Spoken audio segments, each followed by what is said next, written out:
स्वागत है आप सभी का एमपी परीक्षा के ऑफिशियल यूट्यूब चैनल पर। जैसा कि अभी आपका एमपी पुलिस कांस्टेबल का पेपर आ रहा है, तो छोटे छोटे वीडियो में हम लोग अपने कंप्लीट मोस्ट एक्सपेक्टेड क्वेश्चन, मतलब पर डे का जो भी दोनों शिफ्टों में एग्जाम होता है उस हिसाब से जो क्वेश्चन अभी पूछे जा रहे हैं, जो आपके बार बार रिपीट हो रहे हैं, जो आपके आने वाली शिफ्टों के लिए मोस्ट एक्सपेक्टेड है, तो एक छोटे से वीडियो में रिकॉर्डेड फॉर्मेट में हम लोग यहाँ पर देखने वाले, ताकि आपका ज्यादा टाइम ना जाए और कम टाइम में आपके सारे क्वेश्चन आप लोगों के पास आ जाए। ठीक है, पहला सवाल है यहाँ पर आपको। ठीक है, पहला सवाल यहाँ पर आपको क्या देखिए रखा है कि किसी समबाहु त्रिभुज मतलब इक्विलेटरल ट्राइंगल मतलब समबाहु त्रिभुज की प्रत्येक भुजा को अगर आप 3 गुना कर दोगे तो इसका क्षेत्रफल आपका क्या होगा? 9 गुना होगा, 6 गुना होगा, 12 गुना होगा, या फिर आपका 3 गुना होगा। सबसे पहली बात तो ये है कि ये कोई आपका समबाहु त्रिभुज था और प्रत्येक साइड को आप 3 गुना कर दोगे। अगर ये अभी एक साइड होगी तो इसे अगर आप 3 गुना करोगे तो यहां पर कितना देना पड़ेगा आपको? ठीक है, 3 गुना देना पड़ेगा। अब समझना यहाँ पर अगर एरिया की बात करोगे तो समबाहु त्रिभुज का एरिया कितना होगा आपका? 3/4 ए स्क्वायर। लेकिन मैंने हमेशा एक चीज आपको सिखाई है कि मैथ्स में जितना भी आपको कांस्टेंट वैल्यू मिले, जितनी भी आपको बराबर वैल्यू मिले, जैसे 3/4 यहां भी वही रहेगी, यहां भी वही रहेगी, तो इसे ना आप शुरुआत में खत्म कर दो। ठीक है, आपका एरिया होगा मात्र ए स्क्वायर, मतलब जो भी आपको साइड देखिए रखी है इक्विलेटरल ट्राइंगल की, समबाहु त्रिभुज की, वही आपका एरिया हो जाएगा। मतलब इनका अगर आप एरिया निकालोगे तो कितना मिलेगा आपको? एक का वर्ग एक ही मिलेगा। ठीक है, इनका अगर एरिया निकालोगे तो 3 का वर्ग आपको 9 मिल जाएगा। अब आप खुद बताओ, 1 से 9 हो गया, 1 से आपका 9 हो गया, मतलब कितने गुना हो जाएगा? क्या ये 3 गुना होगा? बिल्कुल भी नहीं। क्या ये 12 गुना होगा? बिल्कुल भी नहीं। 6 गुना होगा? बिल्कुल भी नहीं। ये होना चाहिए आपके प्रारंभिक क्षेत्रफल का 9 गुना। प्रारंभिक 1 था तो 1 का डायरेक्ट 9। ठीक है, तो जरूरी नहीं आप एक ही मानो, आप 2 भी मान सकते हो, 4 मानो, 6 मानो, जो आपका दिल करे, बस जीरो मत मानना, क्योंकि जीरो का आप 3 गुना यहाँ पर 3 जीरो नहीं करोगे, वो भी आपका जीरो ही हो जाएगा। तो जीरो छोड़कर आप कोई भी संख्या यहां पर मान सकते हो। अगला सवाल है, 5 पुरुष किसी काम को 12 दिनों में कर सकते हैं, या 5 पुरुष किसी दीवार को 12 दिनों में बना सकते हैं, तो मूल दीवार का 50% अधिक दीवार 10 दिनों में बनाने के लिए कितने पुरुषों की आपको आवश्यकता होगी? सबसे पहले जब भी ऐसे सवाल आए ना, तो आप टोटल वर्क निकालना। ठीक है, टोटल वर्क कितना आपका? 5 आदमी 12 दिनों में ये काम कर सकते हैं। टोटल वर्क यही होना चाहिए। इस टोटल वर्क का 50% अधिक मतलब कितना? 150%। कितना? 150%। कितने पुरुषों से करवाना है ये आपको निकालना है। कितने दिनों में करना है ये आपको 10 दिनों में करना है। ठीक है, तो यहां पर 150% को आप क्या लिख सकते हो? 3/5। 5 से 5 काट दोगे। ठीक है, 5 से 5 आप काट दोगे, या फिर आप ऐसे भी कर सकते हो यहां पर। ठीक है, ध्यान से समझ लें, यहां पर 150 बटे आपका डबल जीरो, जीरो से जीरो काट दो। ठीक है, तो यहां पर 5 से काटोगे 2, 5 से काटोगे 3। ठीक है, और यहां पर 2 से काटो कितनी बार जाएगा आपका? 6। यहां पर 5 से काटो कितनी बार जाएगा? 2। 2 से काटो कितनी बार जाएगा? 3। 3 और 3 आपका 9। मतलब 9 दिनों में वो दीवार आपकी बनाई जा सकती है। मतलब ऑप्शन नंबर ए सवाल का क्या होना चाहिए? Correct answer. अगला सवाल, पहली 5 भाज्य और पहली 5 अभाज्य संख्याओं का जो एवरेज होगा उनका आपको बताना है डिफरेंस क्या होगा। अगर हम लोग बात करें पहली भाज्य मतलब कंपोजिट, पहला कंपोजिट कौन सा होगा आपका? 4। 4 के बाद 5 ही नहीं होगा, 6। 6 के बाद 7 नहीं होगा, 8। 8 के बाद 9 हो जाएगा, 9 के बाद 10 हो जाएगा, तो 1 2 3 4। ठीक है, 5 हो गए। और पहली 5 अभाज्य की बात करोगे तो पहली 2 हो जाएगी, फिर 3 हो जाएगी, फिर 5 होगी, 7 नहीं होगी, 7 हो जाएगी, 8 नहीं होगी, 9 नहीं होगी, फिर डायरेक्ट 11 हो जाएगी। 1 2 3 4 5। इनका सम निकालो। कैसे निकालोगे? 6 4 10 10। ठीक है, 6 और 4 10, 10 और 10 20, 20 और 9 29, 29 और 8, ठीक है 37। कितना आएगा? 37। यहां पर देखोगे 3 2 5 5 10, 10 और 10 20, 21, 21 और 7 आपका 28। अगर इनका माध्य निकालोगे मतलब आपको 5 से डिवाइड देना पड़ेगा, यहां पर भी 5 से डिवाइड, और इन दोनों का आपको निकालना पड़ेगा क्या? डिफरेंस। तो 7 और 2, यहां पर क्या मिलेगा आपको? 9, और 9/5, ये आपका आंसर हो जाएगा। तो यहां पर क्या करोगे? 5 एकम 5, 5 अट्ठे 40, मतलब 1.8। इस सवाल का आपको 1.8 क्या मिलना चाहिए? करेक्ट आंसर मिलना चाहिए। ऑप्शन नंबर ए सवाल का करेक्ट हो जाएगा। ठीक है, ऑप्शन नंबर ए सवाल का करेक्ट होना चाहिए। अगला सवाल, अब समझना, ये सवाल ना आपके एग्जाम में मतलब हर दूसरी शिफ्ट में पूछे जा रहे हैं, हर दूसरी शिफ्ट में, कि 25 वस्तुओं का लागत, 25 वस्तुओं का कॉस्ट प्राइस बराबर होगा x वस्तुओं के सेलिंग प्राइस के बराबर। तो यहां पर कॉस्ट प्राइस बटे आपका सेलिंग प्राइस x बटे 25, ये होना चाहिए। अगर आपको प्रॉफिट होगा किसका, 56.25 का, 56.25% का, इसे तोड़ोगे कैसे, 50% प्लस आपका 6.25%। 50 मतलब आपका 1/2, 6.25 मतलब 1/16, यही आएगा। इसे 16 बनाओगे तो क्या करोगे, मल्टीप्लाइड बाई 8, यहां पर भी मल्टीप्लाइड बाई 8, तो यहां पर कितना आएगा, 8/16 मतलब 8/16, ठीक, और प्लस आपका 1/16, तो यहां पर कितना आना चाहिए, 9/16, 9/16 ये होना चाहिए। मतलब अगर कॉस्ट प्राइस अगर आपकी 16 है तो सेलिंग प्राइस कितना होना चाहिए, या फिर प्रॉफिट कितना होना चाहिए आपका 9, तो बेचोगे कितने में, यहां पर आप 25 रुपए, और ये हो जाएगा सेलिंग प्राइस। मतलब यहां पर सेलिंग प्राइस आपको देखे रखिए 25, तो आपको बताना x की वैल्यू, तो x बराबर अगर 25 बराबर 25 तो x बराबर 16, और यही हो जाएगा इस सवाल का आपका करेक्ट आंसर, मतलब ऑप्शन नंबर डी सवाल का करेक्ट आएगा। ठीक है, ऑप्शन नंबर डी सवाल का क्या हो जाएगा, करेक्ट आंसर। चलो आगे बढ़े, अगला सवाल, 21 सेंटीमीटर 21 सेंटीमीटर त्रिज्या वाले वृत्त के एक वृत्तखंड काटा जाता है। वृत्तखंड का कोण आपका देके रखा है 40 डिग्री, वृत्तखंड का क्षेत्रफल बताओ।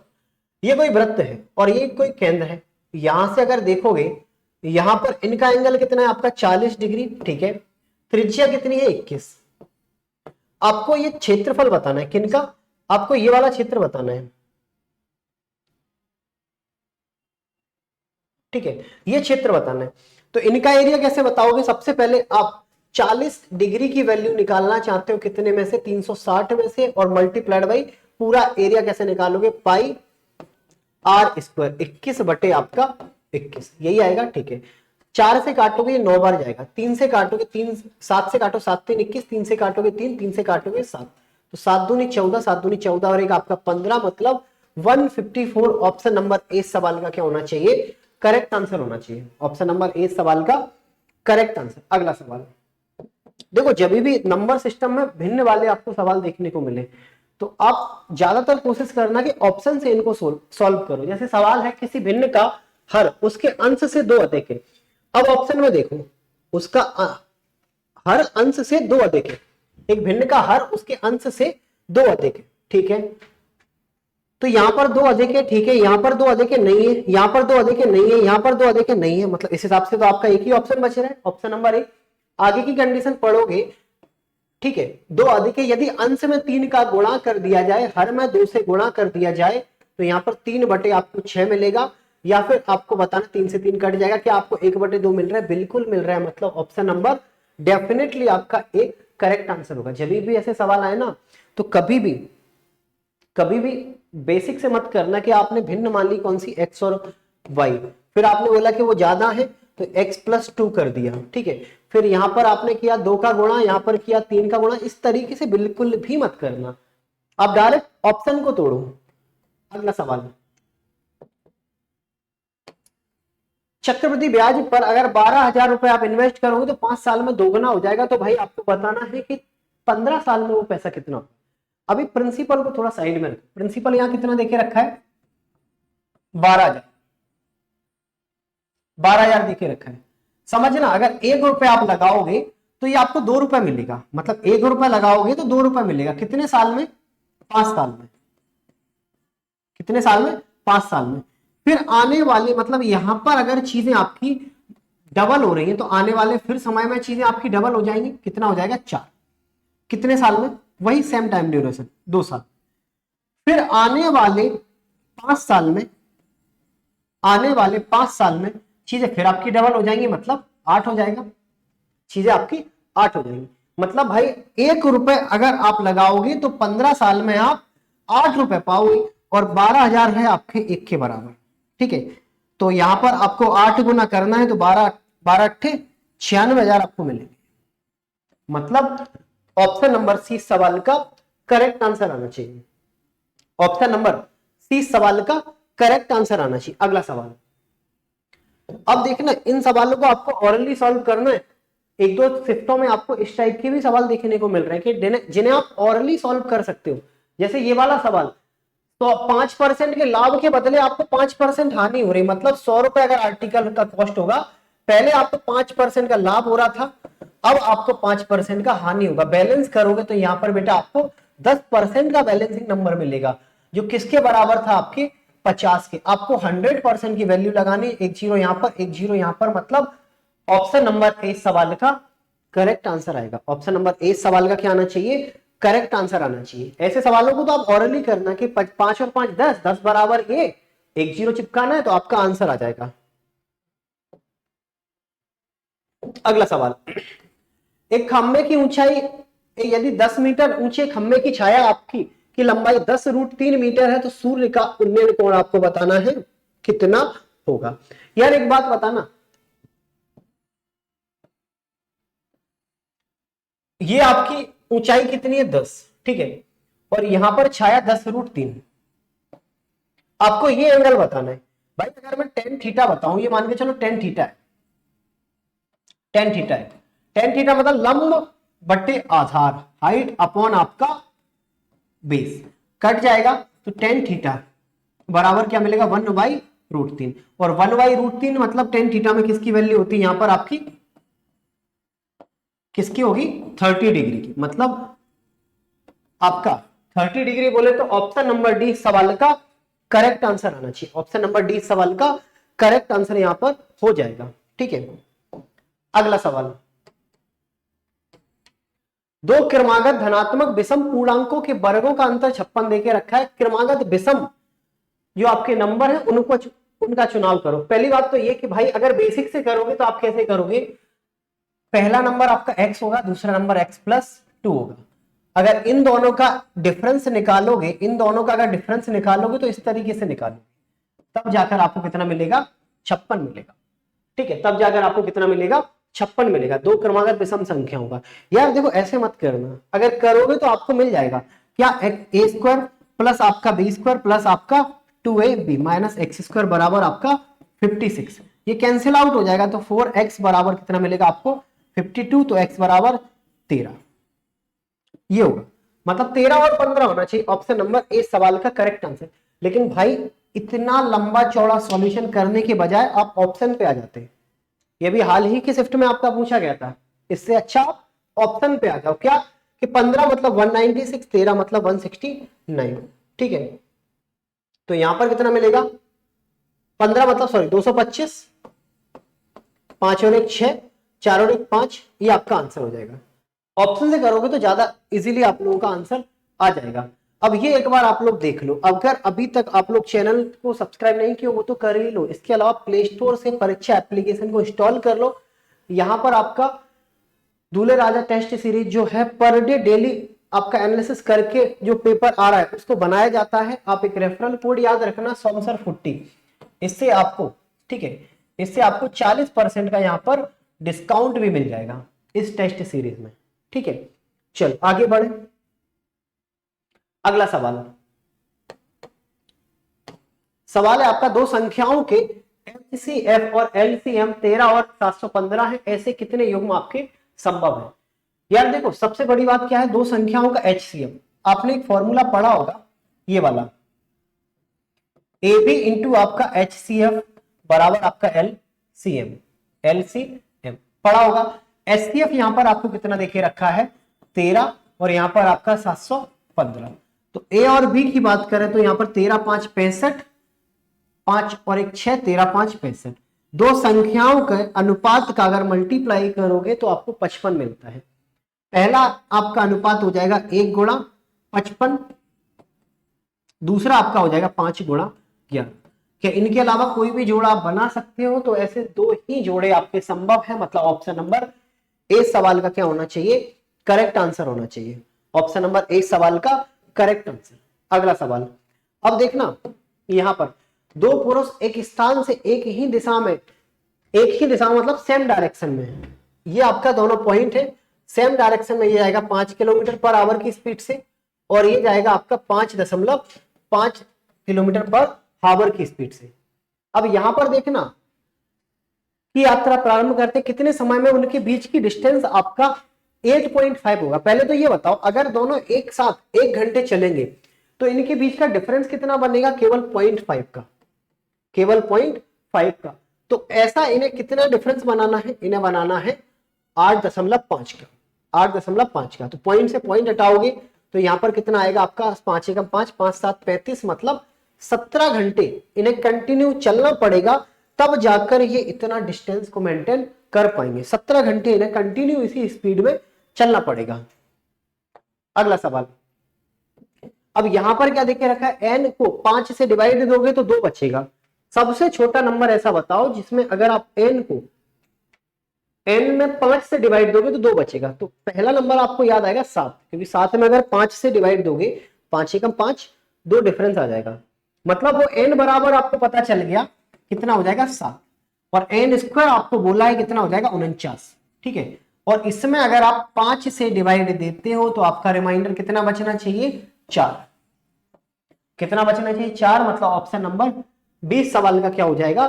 Correct answer. ठीक है, ऑप्शन नंबर 20 सवाल का करेक्ट आंसर। अगला सवाल, अब यहां पर समझना, इस टाइप के भी सवाल आपके एग्जाम में पूछे जा रहे हैं। यहां पर p बराबर आपको देखिए रखा है, p बराबर 2 प्लस आपका √3 और q बराबर 2 माइनस आपका √3, ये देखिए रखा है।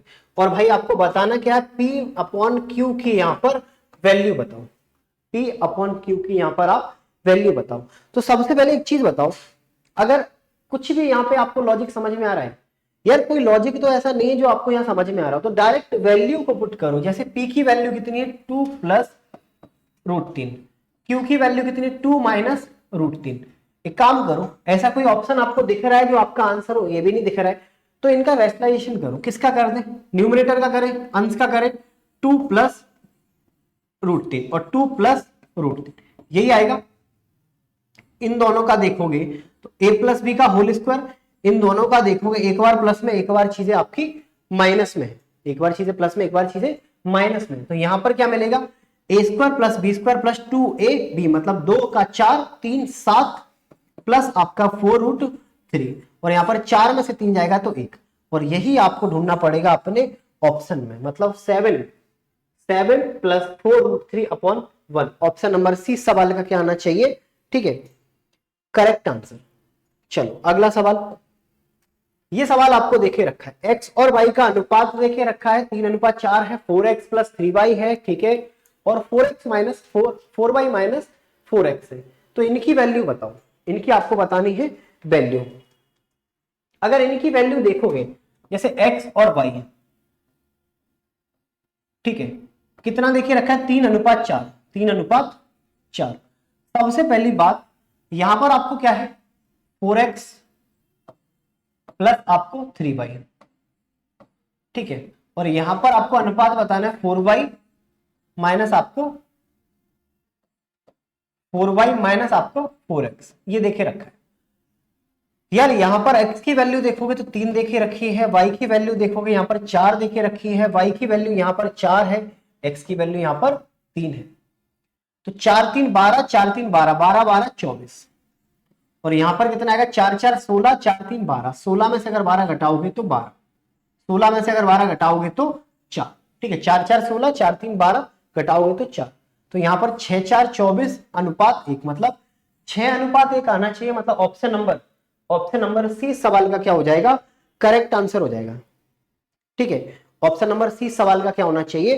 करेक्ट आंसर होना चाहिए। चलो ये थे आपके मोस्ट एक्सपेक्टेड सवाल जो अभी आपके कल ही की शिफ्टों में, दोनों शिफ्टों का मैं मिलाकर बता रहा हूं, जो आपके एग्जाम में इस टाइप से चीजें पूछी गई थी। ठीक है, अब टाइम आप लोगों को याद रखना, पर डे हम लोग की क्लास यहाँ पर 12 बजे से स्टार्ट होती है। अभी कुछ दिनों तक आपको इसी शॉर्ट वीडियो में, रिकॉर्डेड फॉर्म में, मतलब एक तरीके से आपको एक्सपेक्टेड क्वेश्चन मिलने वाले हैं, ताकि आपके पास कम समय में पूरा का पूरा कंटेंट आ सके। ठीक है, चलो चैनल को सब्सक्राइब करना, वीडियो को लाइक करना और क्लास को थोड़ा ज्यादा से ज्यादा आप लोग शेयर करना। मिलते हैं हम लोग अपने कल सेम इसी टाइम पर आज की शिफ्टों के मोस्ट एक्सपेक्टेड क्वेश्चन अगले आने वाले दिनों के लिए।